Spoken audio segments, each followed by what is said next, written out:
지옥은 어떤 곳일까요?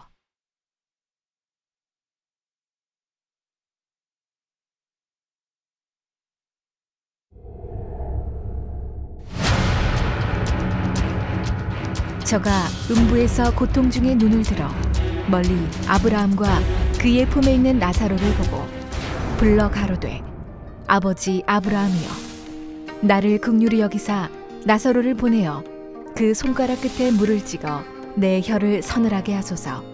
내가 이 불꽃 가운데서 고민하나이다.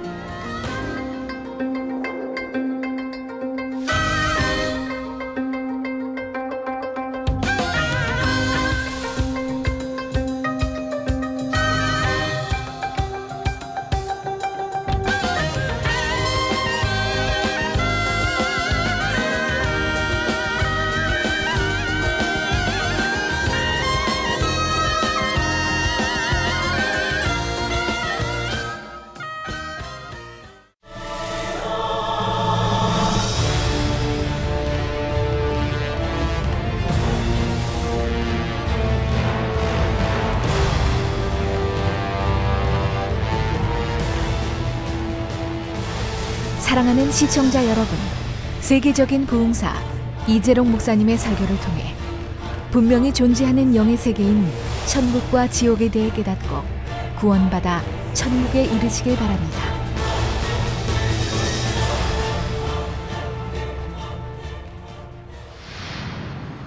은혜 받으실 하나님 말씀은 마태복음 12장 31절에서 32절 말씀입니다.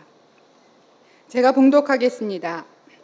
그러므로 내가 너희에게 이르노니 사람의 모든 죄와 회방은 사하심을 얻되 성령을 회방하는 것은 사하심을 얻지 못하겠고 또 누구든지 말로 인자를 거역하면 사하심을 얻되 누구든지 말로 성령을 거역하면 이 세상과 오는 세상에도 사하심을 얻지 못하리라.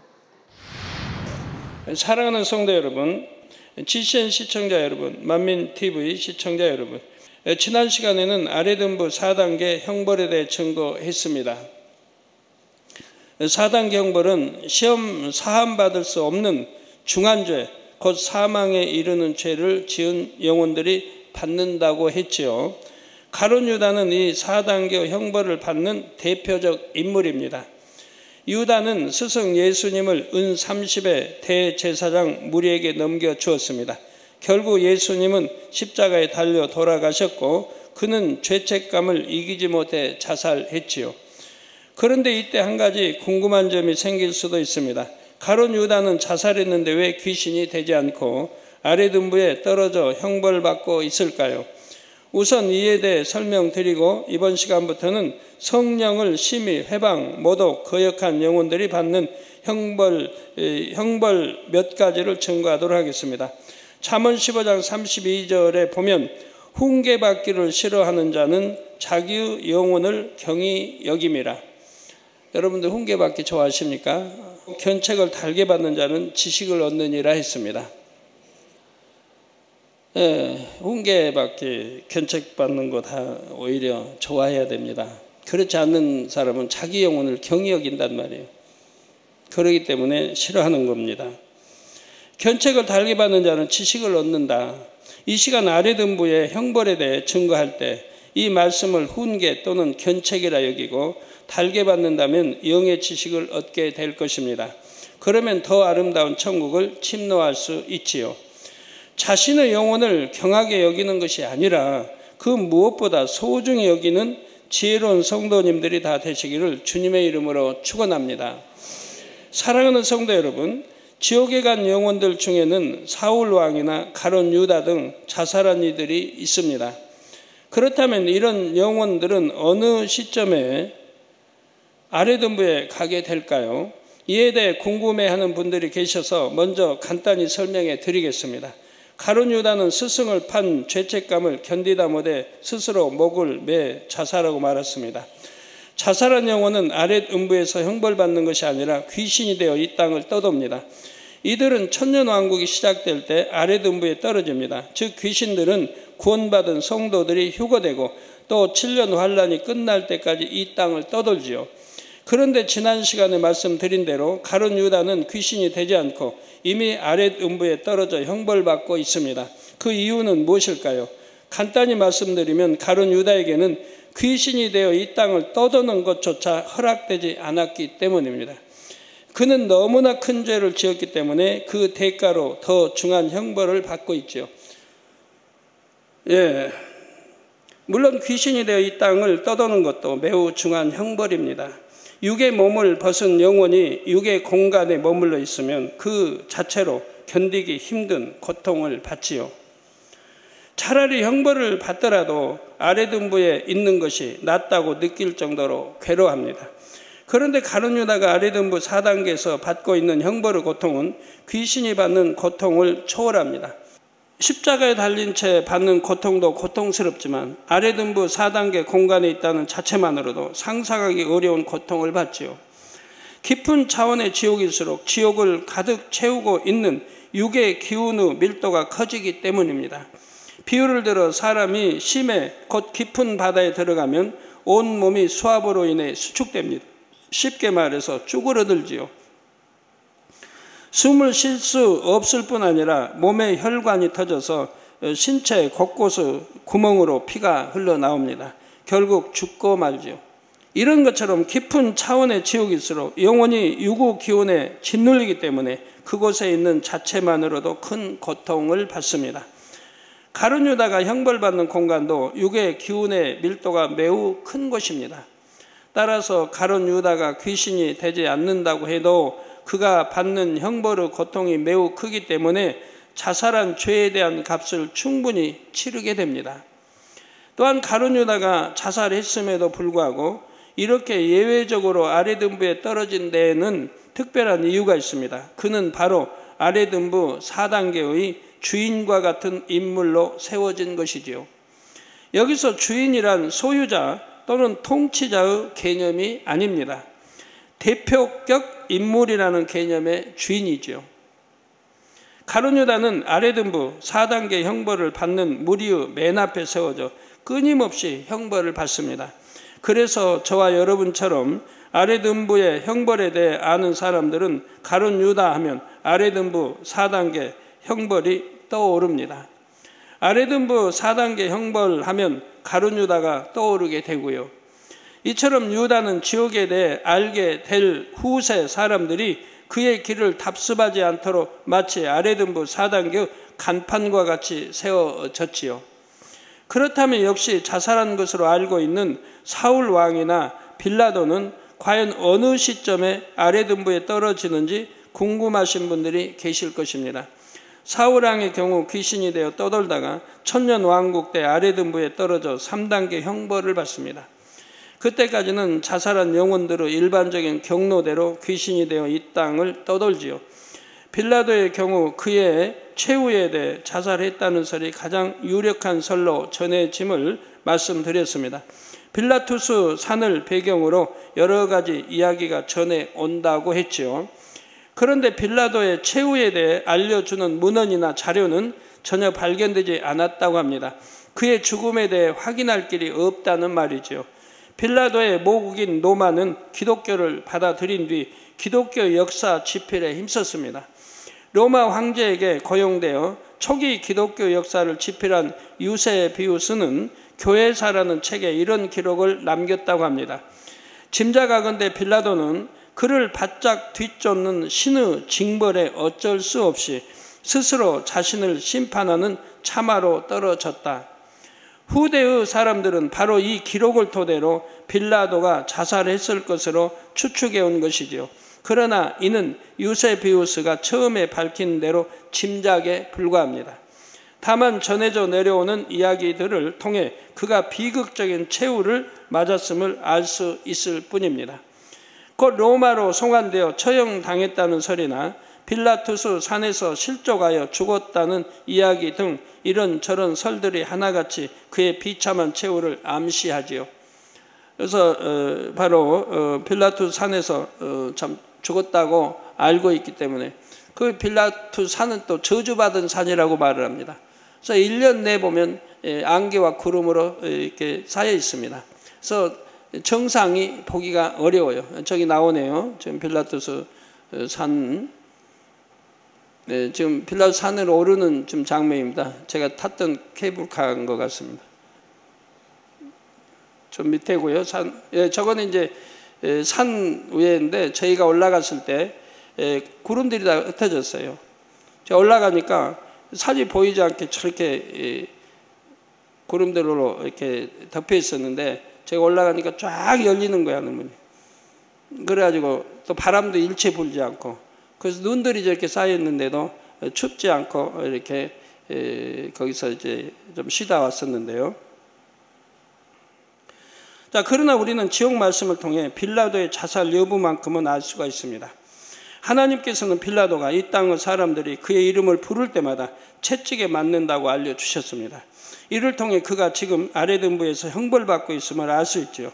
즉 그가 자살한 것은 아님을 유추할 수 있습니다. 성도 여러분, 그리고 시청자 여러분, 자살은 결코 해서는 안 됩니다. 생명을 살리고 죽이는 권세는 오직 하나님께만 있습니다. 타인의 생명이든 자신의 생명이든 사람이 임의로 할 수 있는 것이 아니지요. 따라서 자살은 감히 하나님의 영역에 도전하는 일입니다. 또한 하나님의 말씀을 정면으로 위배하는 큰 죄입니다. 출애굽기 24장 13절에 살인하지 말지니라 말씀하셨듯이 살인은 하나님께서 분명히 금하신 것입니다. 이 계명은 10계명 중 하나이지요. 타인을 죽이는 것도 살인이지만 자기 자신을 죽이는 것도 명백한 살인입니다. 자기 영혼을 자기 스스로 죽인다는 것은 살인 중에 더 큰 살인이 되는 것이죠. 무엇보다도 자살은 큰 불효이기 때문에 결코 해서는 안 됩니다. 유구 부모에 대한 불효이기도 하지만 우리 영혼과 유구 아버지이신 하나님께도 너무나 큰 불효이지요. 아버지 하나님께서는 사랑을 주시기 위해 하나님의 형상대로 우리 사람을 지으셨습니다. 이렇게 귀한 존재로 지음받은 사람이 자기 생명을 스스로 끊는다면 아버지 하나님의 마음이 얼마나 아프시겠습니까? 또한 꼭 알아야 할 것은 사람이 자살하도록 조종하는 존재는 바로 원수마귀 사단이라는 사실입니다.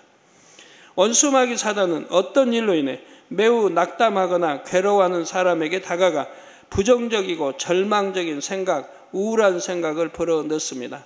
이때 사단이 주는 생각에 완전히 사로잡히면 괴로움에서 벗어나기 위해 극단적인 방법, 곧 자살을 선택하지요. 그러므로 이런 사단의 꿰매 넘어가서는 결코 안 됩니다. 빌립보서 4장 13절에 내게 능력 주시는 자 안에서 내가 모든 것을 할 수 있느니라. 주 안에서는 무엇이나 할 수 있다는 겁니다. 바로 아무리 절망적인 상황에 빠진다 해도 하나님의 능력으로 얼마든지 벗어날 수가 있습니다. 저도 하나님을 만나기 전에는 삶을 포기하려고 했던 적이 2번이나 있습니다. 오랜 질병과 가난, 사랑하는 사람들의 외면으로 아무 희망도 없는 절망의 늪에 빠져 있었지요. 하나님께서는 그런 저를 먼저 찾아주셨습니다. 저를 꽁꽁 묶어서 무력한 가장으로 만들어 버렸던 질병의 결박을 다 풀어주셨죠. 부유해졌습니다. 가정이 화목해졌습니다. 근본적으로는 죄의 결박을 풀어주신 것이죠.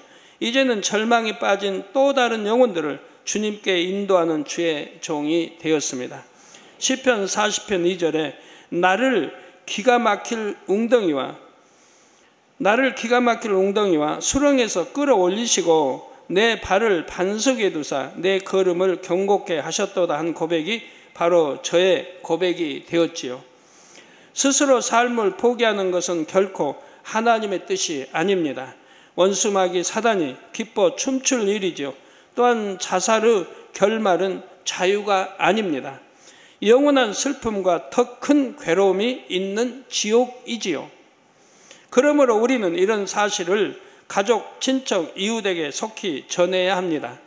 물론 겉모습만 보아서는 분명 자살이지만 자살이 아닌 경우도 간혹 있습니다. 이런 특별한 경우에 대해서는 이후에 악한 영들에 대해 설명할 때 자세히 말씀드리겠습니다. 사랑하는 성도 여러분, 시청자 여러분, 지금부터는 성령을 심히 회방한 영혼들이 받는 형벌 중 몇 가지를 말씀드리겠습니다.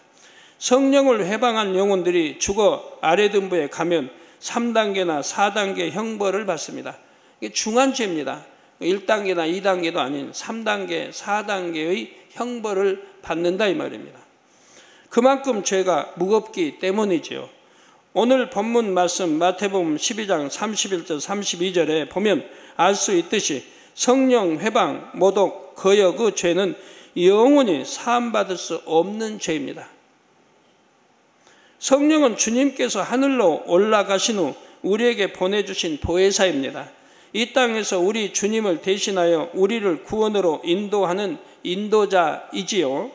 성령은 우리가 주님을 눈으로 직접 보지 않고도 믿을 수 있도록 믿음을 주십니다. 또한 성경에 기록된 깊은 영의 말씀, 비밀한 말씀도 풀어주셔서 하나님의 뜻을 알게 하십니다. 즉 온전한 구원을 이루도록 바른 길로 인도하시죠. 또한 각종 은사를 주셔서 신령한 것을 맛보게 하십니다. 일례로 방언 은사를 들 수 있죠. 뿐만 아니라 성령은 그 능력으로 각종 기사와 표적을 나타내십니다. 전지전능하신 하나님의 능력과 천국이 있는 영의 세계를 체험케 하시지요. 또한 하나님 사랑을 깨닫게 하심으로 우리 심령을 새롭게 변화시켜 주십니다. 참된 천국의 시민들로 거듭나게 하시죠. 그러니 이런 성령을 부인한다는 것은 스스로 구원의 길을 벗어나는 것이나 마찬가지입니다. 그런데도 어떤 이들은 성령을 체험하고도 이런 성령의 역사를 부인합니다. 성령의 권능으로 질병을 치료받아 죽음의 문턱에서 생명을 얻고도 다시 사망의 길로 세상으로 갑니다. 악한 사람들은 중상모략으로 교회를 회방하며 하나님을 대적하기도 하지요. 영의 일을 분별하지 못하는 불신자가 이런 죄를 지어도 용서받기 어려운데 큰 은혜를 받은 성도가 이런 죄를 짓는다면 그 죄가 어찌 작겠습니까? 이런 성령을 대적하는 행위는 우리 주님과 아버지 하나님을 대적하는 죄이지요. 그러니 사함받기 어려운 것입니다. 이렇게 성령을 회방한 사람들 중에서 특이하게도 짝이 되어 함께 형벌받는 어떤 부부의 경우를 소개해 드리겠습니다. 내가 저와 부부의 연을 맺은 것을 후회하노라. 내가 저주하노라. 내가 어찌 이와 같은 곳에 와 있을꼬. 내가 이와 같은 곳에 어찌하여 오게 되었는고. 저로 인하여서 내가 미혹을 당하였도다. 내가 저로 인하여서 미혹을 당하였도다. 한 여인의 탄식 소리가 아랫 음부의 어두운 잿빛 공간에 울려 퍼집니다. 이 여인은 남편에게 미혹받아 남편과 함께 하나님을 대적했지요. 그 결과로 아랫 음부에 떨어지자 참혹한 형벌을 받으며 이처럼 남편을 원망하고 저주합니다. 둘 다 악하기는 마찬가지였지만 아내는 혼자 성령을 해방하며 하나님을 대적할 만한 그릇이 되지는 못했습니다. 육적인 정 때문에 남편의 악행에 동조하여 함께 하나님을 대적한 것이지요. 이렇게 함께 성령을 회방한 부부는 짝이 되어 함께 형벌을 받습니다. 이들의 형벌은 펄펄 끓는 액체가 담긴 큰 항아리에 번갈아 들어가는 것입니다. 항아리 안에는 고약한 냄새가 나는 정체불명의 더러운 액체가 담겨 있습니다.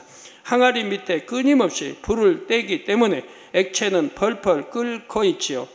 항아리 안에 들어가 이 액체 속에 잠기면 살갗이 두꺼비의 등살처럼 부르트고 물집이 잡힙니다. 안구가 튀어나오는 등 얼굴과 온몸이 흉물스럽게 변하지요. 뜨거움에 몸이 뒤틀리고 역한 냄새에 숨이 막혀 옵니다. 어찌하든 이 고통을 면해보려고 처절하게 허우적거리다가 수면 위로 머리를 내밉니다. 그러면 머리 위에서 커다란 발이 내려와 머리를 사정없이 짓눌러 다시 항아리 속에 집어넣습니다. 그 발은 바로 이들 부부를 고문하는 지옥 사자의 발입니다. 발바닥에는 쇠고챙이 같은 못들이 빽빽하게 박혀 있지요. 이 발에 밟힌 영혼은 상처투성이가 되어 다시 항아리 속으로 곧 숨막히는 뜨거움과 악취 속으로 밀려 들어갑니다. 그러나 잠시 후면 고통을 견디지 못해 다시 수면 밖으로 나오고 그러면 발에 밟혀서 다시 물속으로 밀려 들어갑니다. 이렇게 하기를 끝도 없이 반복하지요. 그런데 이 형벌은 한 번에 한 사람 식만 당하기 때문에 남편이 항아리에 들어가면 아내는 밖에서 이 참상을 보고 있어야 합니다. 아내가 형벌을 당하면 반대로 남편이 아내를 지켜봅니다. 이 유구 세계에서와 달리 지옥에서는 밖에 있어도 항아리 안이 훤히 들여다 보이지요. 처음에는 상대가 형벌받는 모습을 보고 심히 마음 아파합니다. 이때까지는 그래도 부부의 정이 남아있기 때문이지요. 내 남편이, 내 아내가 저기 있으니 저를 꺼내달라. 저 고통 가운데서 저를 꺼내달라. 그 발로 밟지 말고 제발 건져달라. 이렇게 소리 지르며 상대를 위해서 애원합니다. 그러나 시간이 지나면서 이런 애원이 싹 사라집니다. 왜 그럴까요? 몇 번 형벌을 받아보니 상대가 오래 고통받을수록 자기가 고통받는 시간이 줄어든다는 사실을 깨달았기 때문이죠. 이 사실을 깨닫는 순간부터 부부가 지옥 사자에게 애원하는 내용이 달라집니다. 상대가 항아리 속에서 허우적대며 온몸이 터지도록 고통받는 모습을 보면서도 저를 건지지 말고 그 안에 더 있게 하라. 내가 더 쉬겠으니 저를 그대로 두라 아우성치지요. 항아리 안에서 고통받는 사람은 이런 배우자의 모습을 지켜보면서 상대에 대한 증오를 키웁니다. 시간이 흐를수록 부부가 서로를 더욱 원망하며 저주하지요. 육적인 사랑이란 이런 것입니다. 아내는 그래도 남편을 사랑했기에 생명의 주를 배신하기까지 남편과 함께 했을 것입니다. 그런데 이런 육적인 사랑의 결과는 무엇입니까? 함께 지옥에 떨어져 세세토록 형벌받는 것이지요. 아내가 너 때문에 내가 이 고통을 당한다며 남편을 원망하면 남편도 가만히 듣고 있지는 않습니다. 오히려 아내보다 더 큰 소리로 욕을 합니다. 자기 악행에 동조한 아내를 원망하고 저주를 퍼부어대지요. 이 땅에서 부부의 연을 맺었을 때는 서로를 사랑한다고 했습니다.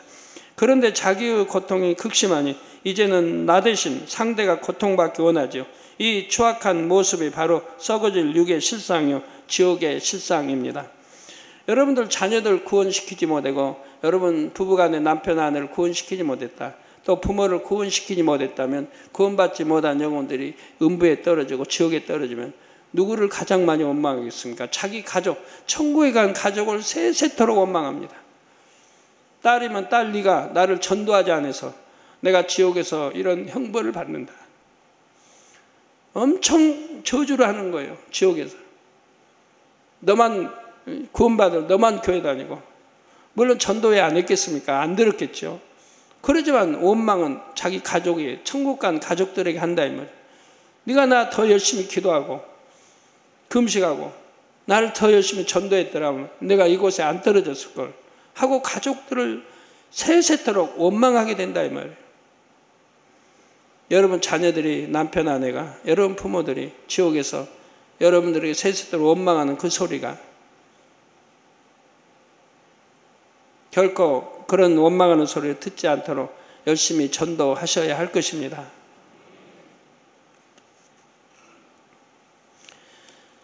이렇게 서로가 부부였던 사실을 저주하며 서로 상대방을 항아리 속에 더 오래 두라고 간청할 때 지옥 사자들은 매우 기뻐합니다.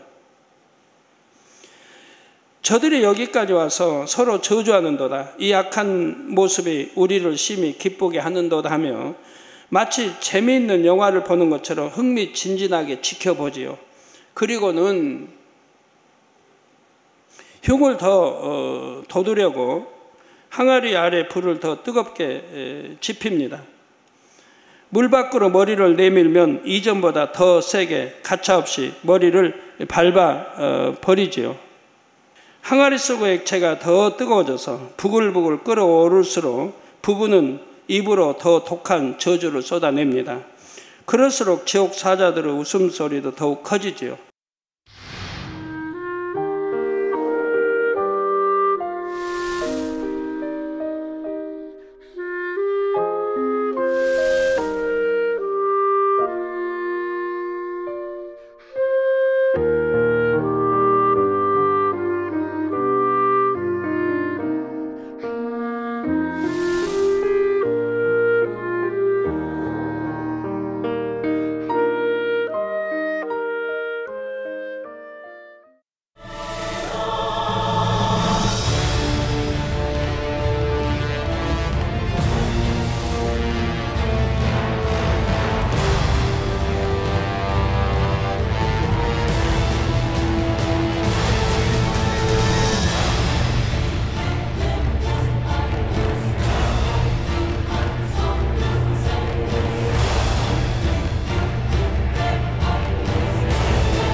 성도 여러분, 하나님께서 우리에게 성령을 보내주신 것이 얼마나 다행인지요.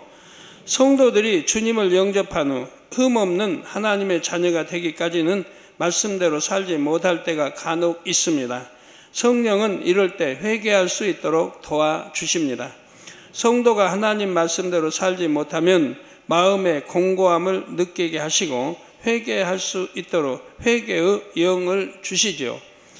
에스겔 36장 26절 후반절에 보면 성령을 통해 너희 육신에서 굳은 마음을 제하고 부드러운 마음을 줄 것이며 하고 약속하셨습니다. 이 약속대로 성령은 단단한 자기 의와 틀, 곧 내가 옳다고 여기는 생각을 깨트리고 자신의 죄를 인정하게 하십니다. 또한 우리 마음에 하나님의 사랑을 부어주심으로 죄를 고백하고 용서를 구하게 하십니다. 통에 잡아갈 때 이런 성령의 도우심을 생생하게 느낄 수가 있지요. 무엇보다도 성령은 회개의 열매를 맺도록, 즉 죄에서 온전히 돌이켜 말씀대로 살도록 힘을 주십니다. 이처럼 성령은 우리 주님과 함께 하나님과 우리 사이를 화목하게 하시는 분입니다. 그렇기 때문에 성령을 회방, 모독, 거역하면 이 죄는 사함을 받을 수가 없는 것입니다. 예수님께서는 이런 죄를 범하면 영원히 사함받지 못한다고 말씀하셨죠. 그런데 참으로 안타까운 것은 많은 사람들이 그것이 얼마나 큰 죄인지도 모른 채 성령을 회방하고 있는 오늘날의 현실입니다. 아랫 음부에는 일가족이 함께 형벌받는 경우도 있습니다. 딸이 성령을 심히 대적할 때 함께 범죄한 부모와 오라비가 함께 형벌받는 경우이지요. 이건 지금 실제 상황입니다. 전에 우리 재단에서 신앙생활했던 가족을 지금 비유대로 설명하는 거예요. 딸이 교회의 큰 일꾼이었기 때문에 다른 가족들도 자신이 신앙생활을 잘한다고 생각했습니다. 그러니 실상은 그렇지가 않았습니다. 그러나 실상은 그렇지 않았고요. 나름대로 봉사도 하고 충성한다고 했지만 다른 한편으로는 일꾼의 가족이라는 명분으로 권세를 휘두르며 주변 사람들을 힘들게 했지요. 마음을 할례하지 않았기 때문에 마음에 가득한 혈기, 탐심 같은 악이 이런 악한 행함으로 나온 것입니다. 마음을 할례하지 않으면 자신은 하나님을 믿는다 해도 이처럼 하나님을 모르는 세상의 악한 사람들과 다를 바 없는 모습이 나오지요. 그러다가 마침내 이들 가족의 악행에 대해 징계가 임하고 말았습니다. 아버지가 중한 병에 걸려 사망의 문턱에 이르렀지요. 그제서야 가족들은 눈물로 회개하면서 아버지를 살려달라고 간절하게 매달렸습니다. 하나님께서는 일단 가족들의 회개와 주의 종의 중복 기도를 받으시고 그 아버지를 살려주셨습니다. 그리고 이때 저에게 뜻밖의 말씀을 해주셨습니다. 지금 이 아비의 영혼을 불러가면 간신히 부끄러운 구원이라도 받겠지만 지금 생명이 연장되면 나중에는 구원조차 받을 수 없게 되리라는 것이었죠. 그런데 얼마 후에 이 말씀처럼 이 영혼이 차라리 아팠을 때 천국에 가는 것이 더 나았겠구나 싶은 일이 일어났습니다. 교회의 큰 일꾼이었던 딸이 사단의 역사를 크게 받아 교회를 배신하고 떠나버렸죠. 그러자 가족들도 다 함께 떠나버렸습니다. 그냥 떠나기만 한 것이 아니라 온 가족이 함께 성령을 회방하며 용서받지 못할 죄들을 범했습니다. 그 후로 얼마 지나지 않아서 하나님의 은혜로 수명이 연장되었던 아버지는 끝내 죽고 말았습니다. 예전에 지극히 적은 믿음으로나마 주 안에 있을 때 죽었더라면 부끄러운 구원이라도 받았을 것입니다. 그런데 다 죽다 하나님의 은혜로 살아나시는 믿음을 팔아버렸으니, 하나님의 은혜로 살아나서는 믿음을 팔아버렸으니 결국 깊은 지옥으로 떨어지고 만 것이지요. 다른 가족들 또한 각자의 죄값에 따라 아랫 음부에 떨어집니다. 그중 어머니와 오라비의 영혼은 아버지의 영혼과 같은 곳에서 함께 형벌받게 된다는 사실입니다. 그러면 이 세 영혼은 어떤 형벌을 받을까요? 이들이 형벌받는 장소에는 끝이 안 보일 정도로 까마득하게 높은 절벽이 있습니다. 탁하고 피비린내 나는 공간에 귀신이 흐느끼는 듯한 신음소리와 날카로운 비명소리가 울려 퍼집니다. 까마득이 높은 절벽 한 복판에는 마치 세 개의 점과 같이 새 영혼이 붙어 있습니다. 거의 90도로 경사진 절벽을 기어 오르고 있지요. 거칠고 단단한 절벽을 맨손과 맨발로 올라갑니다. 손발과 무릎 같은 데는 마치 거친 사포로 문지른 것처럼 살갗이 벗겨지고 헐어서 피가 낭자합니다. 이처럼 이들이 살갗이 너덜너덜해지는데도 쉼없이 절벽 위쪽으로 올라가는 까닭은 뒤쪽에서 날고 있는 지옥사자 때문입니다. 이들은 지옥사자가 언제쯤 자기들을 향해 손을 들어 올릴까 마음을 졸입니다. 지옥사자가 손을 드는 순간 지옥사자의 분신 같은 벌레들이 절벽 위에 흩뿌려지기 때문입니다. 마치 분무기에서 품어져 나온 작은 물방울들이 바닥에 무수히 흩뿌려지듯이 헤아릴 수 없이 많은 벌레들이 절벽 표면을 새카맣게 덮지요. 이 벌레들은 날카로운 이빨을 드러낸 채 새 영혼을 뒤쫓기 시작합니다. 절벽을 타고 재빨리 위로 기어 올라가지요. 만약 여러분이 현관문을 열고 집에 들어갔는데 엄지손가락만한 바퀴벌레 수백 마리가 거실 바닥을 뒤덮고 있다고 상상해 보십시오. 여러분이 가장 징그러운 벌레들을 한번 상상해 보세요. 뭐 뱀도 있겠고 구더기도 있겠고 뭐 지네도 있겠고 등골이 오싹할 것입니다. 독검이나 정갈 등 치명적인 독을 가진 벌레라면 더 그럴 것이고요. 그 수많은 벌레들이 한꺼번에 움직이면서 사각거릴 때 그 소리를 듣고 있자면 온몸에 소름이 끼칠 것입니다. 더구나 이 벌레들이 여러분에게 달려들어 발과 다리를 타고 기어올라 온몸을 뒤덮는다면 얼마나 끔찍하겠습니까? 그런데 이 아랫 음부에서는 수백 마리의 바퀴벌레도 아니고 수천인지 수만인지 헤아릴 수도 없이 많은 벌레들이 먹이로 주어진 영혼들을 향해 달려듭니다. 절벽에 붙은 새 영혼은 이 벌레들을 보고 기겁을 하여 미친 듯이 절벽 위쪽으로 기어 올라갑니다. 벌레들로부터 최대한 멀어지려고 안간힘을 쓰지요. 혼비백상 달아나는 와중에 이들은 자기가 더 빨리 올라가기 위해 서로 짓밟고 짓누릅니다. 이들이 부모였던 두 영혼을 짓누르기도 하고 부부지간이었던 두 영혼이 서로를 짓밟기도 합니다. 그러면서 서로 욕하고 다투지요. 이렇게 악을 바라며 절벽을 올라가지만 얼마 지나지 않아 벌레들에게 따라 잡히고 말지요. 먹이에 다다른 벌레 때는 발과 발가락은 물론 손, 머리 어디 할 것 없이 온몸을 뒤덮고 물어 뜯기 시작을 합니다. 이때 이들은 아무것도 할 수가 없습니다. 절벽에서 떨어지지 않으려니 손사래를 치지도 못하지요. 자기 몸을 갉아먹도록 놔둘 수밖에 없습니다. 벌레 뜯기는 고통으로 짐승처럼 울부짖으며 어찌할 바 모르고 몸을 뒤틀며 더욱 큰 악을 바랍니다. 서로를 욕하고 저주하지요. 이처럼 자기 유익을 위해 서로를 짓밟고 욕하면 그 근처의 지옥 사자들이 이 비참하고 추악한 모습을 보며 희낙낙합니다. 성도 여러분, 다음으로 설명할 형벌은 입술로 말로 성령을 심하게 대적한 영혼이 받는 형벌입니다. 성경을 보면 곳곳에 말조심을 강조하는 구절이 많습니다. 잠언 18장 21절에는 죽고 사는 것이 혀의 권세에 달렸나니 혀를 쓰기 좋아하는 자는 그 열매를 먹으리라 했죠. 입으로 진리의 말, 선한 말만 내는 사람은 그 입으로 좋은 열매를 먹게 됩니다. 반면에 악한 말을 하고 믿음 없는 말을 하는 사람은 그 입으로 악한 열매를 먹게 되지요. 이처럼 말의 열매는 정확하기 때문에 경솔하게 내뱉는 내뱉은 몇 마디 말로도 큰 환난을 겪을 수가 있습니다. 예를 들어 어떤 사람은 가족의 핍박을 견디다 못해 가족이 사고를 당해서라도 회개하면 좋겠다 하고 말하거나 기도하기도 합니다. 그러면 이 말이 즉각 사단의 귀에 들어가고 사단은 그때부터 하나님 앞에 송사하기 시작합니다.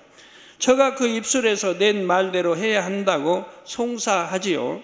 이 송사가 공의에 맞을 경우 그 말대로 병에 걸리거나 사고를 당하기도 합니다. 이로 인해 불구가 되는 등 가지가지 고통을 받지요. 만약 이렇게 해서 가족이 회개한다고 해도 굳이 이런 고난을 자초할 필요는 없지요. 전능하신 하나님께서 가족들을 더 좋은 방법으로 구원하실 수 없겠습니까? 얼마든지 더 좋은 방법, 선한 방법으로 가족들을 구원하실 수 있지요. 어떤 사람들은 비진리의 말을 하여 연단을 자초하고도 그 사실을 모릅니다. 회개해야 연단이 빨리 끝날 텐데 자기가 한 말을 기억하지도 못하지요. 그러므로 사랑하는 성도님들은 입술의 말에는 반드시 보응이 따름을 꼭 기억하시기 바랍니다. 입술에 늘 파수꾼을 세워서 근신하고 절제할 수 있기를 부탁드립니다. 성도 여러분, 나름대로 선한 의도로 말했다고 해도 그 말이 진리의 말, 선한 말이 아니면 이처럼 그 말로 인해 연단이 따르기도 합니다. 하물며 고의로 거짓말을 지어내어 주님의 몸된 교회와 하나님의 종을 회방하고 악한 말로 모독한다면 그 보응이 얼마나 크겠는지요. 더구나 성령의 역사가 나타나는 교회와 하나님의 사랑받는 종을 비방하고 모함하는 것은 곧 성령을 회방하고 모독하는 것입니다.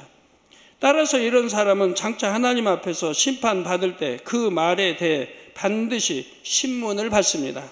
마태복음 12장 36절에 예수님은 내가 너희에게 이르노니 사람이 무슨 무익한 말을 하든지 심판날에 이에 대하여 신문을 받으리라 말씀했지요. 무익한 말, 유익되지 않는 말, 쓸데없는 말, 허탄한 말, 농담 같은 말, 다 이런 무익한 말을 해도 그 말 속에는 어떤 내용들이 들어있지 않습니까? 반드시 심판날에 신문을 받는다 이 말입니다. 그러니까 무익한 말은 뱉어놓고 기억을 못하기 때문에 문제지요.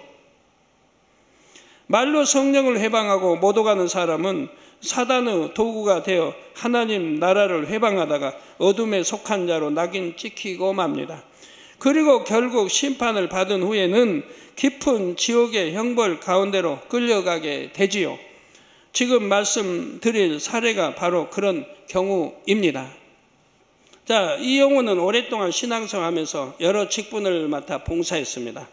겉으로 볼 때는 하나님과 목자를 지극히 사랑하며 교회와 양떼를 사랑하는 성령 충만한 일꾼이었습니다.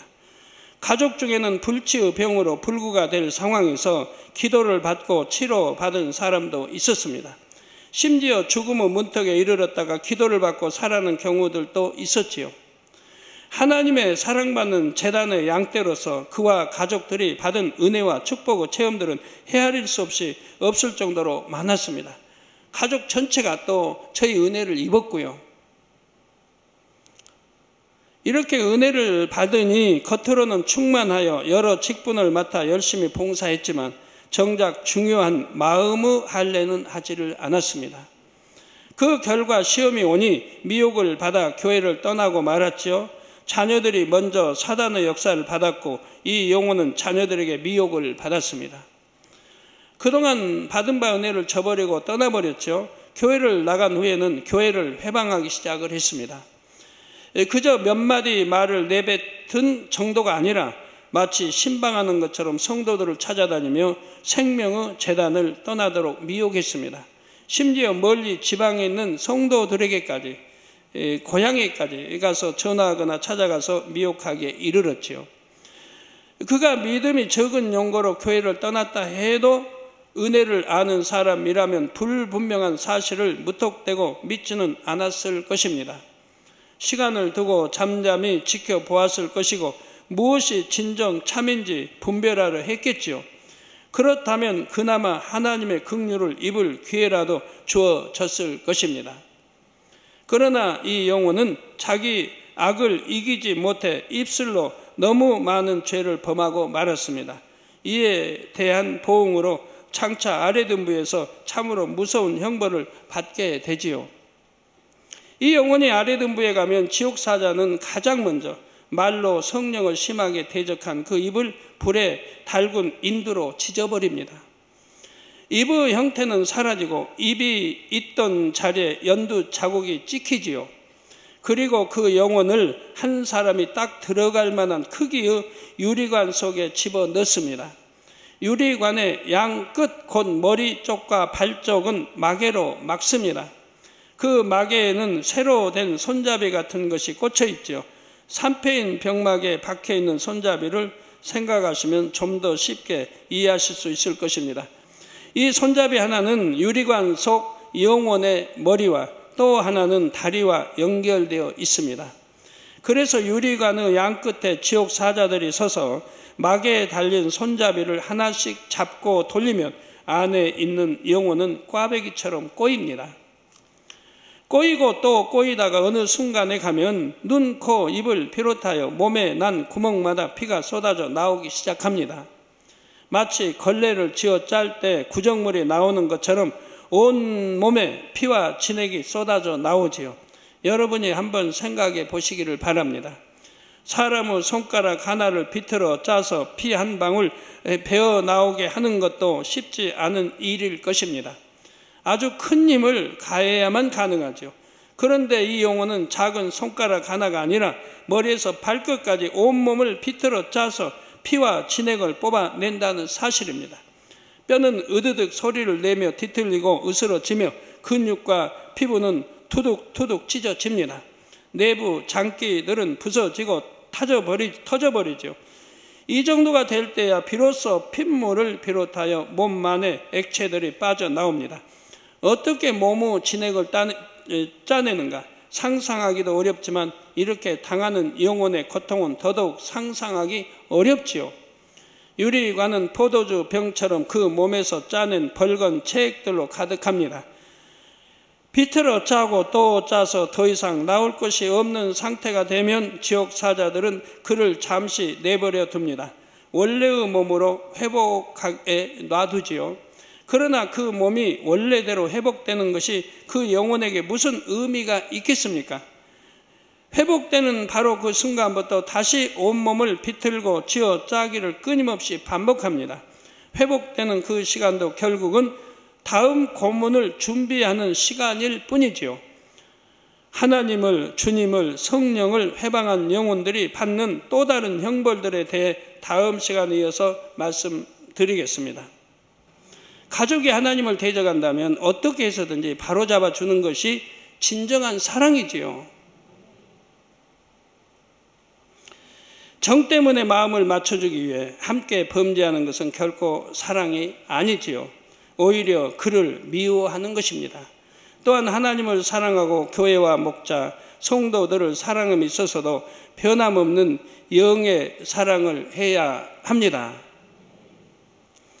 자기 입으로 사랑한다고 고백했다가 자기 생각과 이해타산에 맞지 않자 이제는 그 입으로 오히려 욕을 합니다. 얼마나 추한 육의 모습입니까?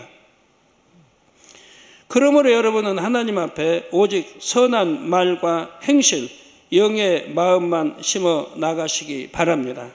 심고 행한 대로 천국에 쌓일 풍성한 상급을 세세토록 누리며 감사하시기를 주님의 이름으로 축원합니다. 말씀 상고하시면서 통성으로 다 같이 기도하시겠습니다. 할렐루야. 주님, 은혜와 사랑이 감사합니다. 오늘 또 들은 말씀이 믿음이 되고 생명이 되게 도와주시고 우리는 어찌하든 신앙생활 잘해서 지옥이라는 곳에 가지 않도록 역사해 주시기를 원합니다. 아버지 감사합니다. 성령 해방이나 모두 그 역이 얼마나 큰 죄인지 알아서 결코 성령 해방하는 일이 없도록 도와주시기 원합니다. 아버지 하나님 감사합니다. 우리 주 예수 그리스도의 이름으로 기도하옵나이다. 아멘.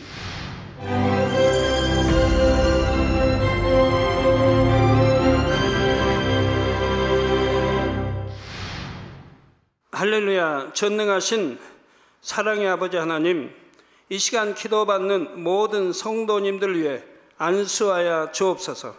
GCN과 만민TV, 인터넷과 화상을 통해 기도받는 지교회와 지성전, 그리고 전 세계 하나님의 자녀들 위에도 시공간을 초월하여 역사하여 주시기를 원합니다. 믿어지는 믿음을 주시고 부정적인 생각과 의심의 세력을 물리쳐 주옵시며 모든 시험 환난도 물리쳐 주옵소서.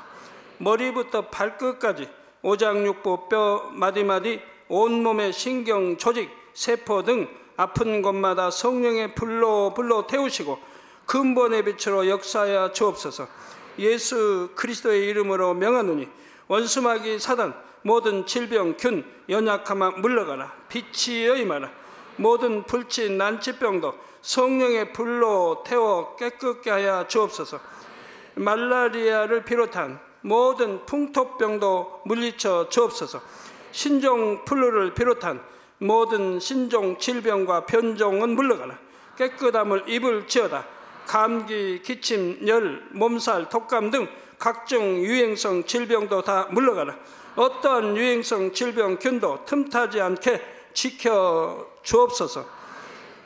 위암, 폐암, 간암, 유방암, 자궁암, 대장암, 피부암 등 각종 암과 에이즈, 백혈병, 뇌졸중, 고혈압, 저혈압, 심장병, 폐병, 위장병, 당뇨, 부인병, 피부병, 갑상선 질환과 모든 염증도 깨끗게 하여 주옵소서. 소아마비, 중풍, 관절염, 디스크도 온전케 하여 주옵소서. 요통, 두통, 신경통을 비롯한 모든 통증은 사라질지어다. 간질, 자폐증, 우울증, 조울증, 노이로제 등 모든 정신질환도 물러가라. 모든 마비된 것도 풀어지고 일어나 걷고 뛸지어다. 눈도 잘 보이게 하옵시고 귀도 잘 들리게 하여 주옵소서. 소경은 눈을 뜨고 기머거리는 들으며 벙어리는 말할지어다. 각종 사고 후유증도 깨끗게 하시고 부러진 뼈도 붙여 주옵소서. 화상 입은 것도 온전케 하옵시고 화기암 물러가라. 열도 물러가라.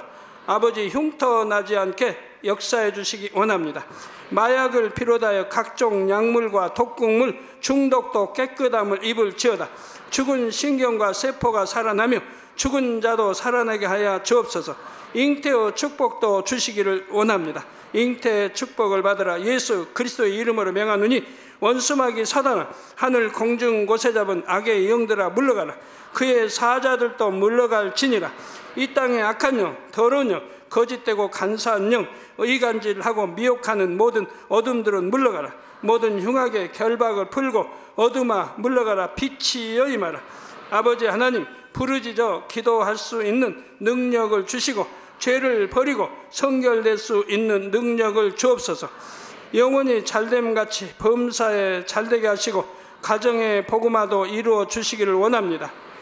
한 주간도 모든 사고와 재앙으로부터 지켜주시고 불통이 없는 형통한 삶을 살 수 있도록 축복해 주옵소서. 성령의 불담으로 천군 천사와 주님의 불꽃 같은 눈동자로 모든 하나님의 자녀들과 가정, 일도, 사업들을 지켜주시기를 원합니다. 학생들에게 지혜와 명철을 더하시고 공부할 수 있는 뜨거운 마음과 열정도 더하여 주옵소서. 마음과 생각을 세상에 빼앗기지 않도록 지키시고 하나님을 뜨겁게 사랑하는 학생들로 축복하여 주옵소서. 하나님의 자녀들이 먹으나 마시나 입으나 무엇을 하든지 하나님 앞에 영광 돌리는 삶이 되게 축복하여 주시기를 원합니다. 나는 하나님을 만났노라, 체험했노라, 응답 받았노라, 축복 받았노라 간증하는 입술이 되게 역사하여 주옵소서. 아버지 하나님 감사합니다. 홀로 영광 받으옵소서. 우리 주 예수 그리스도의 이름으로 기도하옵나이다. 아멘. 지옥은 어떤 곳일까요?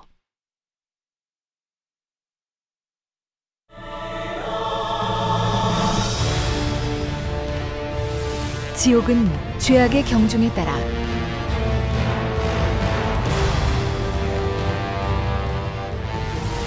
영혼들의 죄과에 상응하는 형벌이 세세토록 지속되는 것입니다.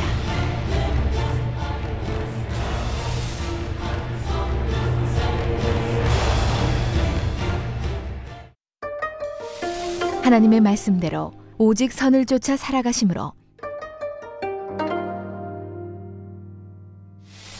구원을 받아 천국에 이르시길 바랍니다.